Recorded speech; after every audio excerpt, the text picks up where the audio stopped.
Christians. Here in Matthew 22, verses 15 through 22, we have this scenario whereby the Pharisees come to Christ seeking to ensnare him with one of their questions. And they come to him and they ask him, is it lawful to pay tribute to Caesar?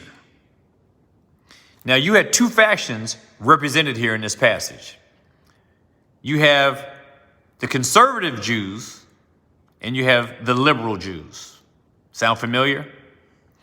The conservative Jews, these are the Jews that held that God was the ruler of Israel, that he was the ruler of Israel, and that it was possibly wrong to pay taxes to the heathen state. These were the conservatives. And they sound a lot aligned like the conservatives of America today. But then you had another faction of the Jews, and they were called the Herodians. They weren't Roman. They were Jews who sided with the Herodians in support of government. They supported the government. And these were called the liberal Jews. So when they asked Christ the question, is it lawful to pay tribute to Caesar? They were hoping to get either a yes or a no. Because if Christ answered yes or no, he would offend one party and be showing support for the other. Or vice versa, depending on which way he went. But Christ didn't give them a yes or a no question. He asked them, show me a penny and whose superscription is on it. Well, they gave him the penny and he asked, whose superscription is it? Caesar's.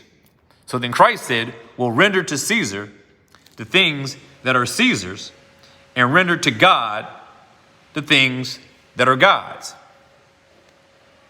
See, if Jesus has said, yes, it is lawful to pay tribute to Caesar, to pay taxes, the masses would have despised him and turned on him because they hated the oppression of Rome.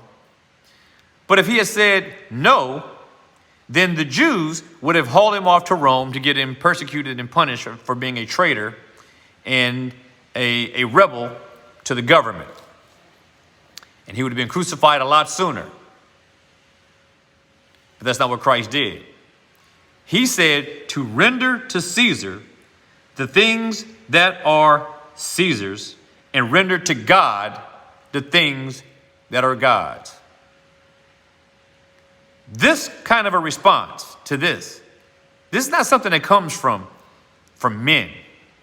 This is an answer that only God could come with, that only God could formulate. You see, Christ was saying that if one accepts the protection of government by earning of its currencies,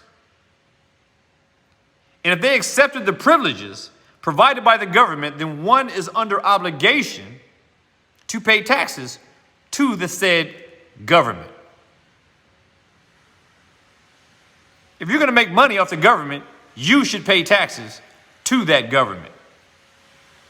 But Christianity should never, ever, ever be affiliated with any political or social parties, ever. And that includes Republican parties, independent parties, Democratic parties in 21st century America. There is no such thing as Christian nationalism. It is a lie. It is a means to get you to worship the state. That's what that is. Don't listen to these politicians. They are not Christians. I'm sure there are Christians among them. But what I'm talking about is these radical people that call themselves Christian nationalists. We, as believers, ought to have no such affiliation. Although we should take our stand for loyalty of the country that we live in, and we should stand for law and order. We should. But as I said, if we're going to make our living and take from the government and carry that currency in our pockets and in our bank accounts, then we are under obligation to pay taxes, to pay tribute. It's all the same thing. Our basis for citizenship should be our loyalty to God and to Him only. Be provoked and be persuaded.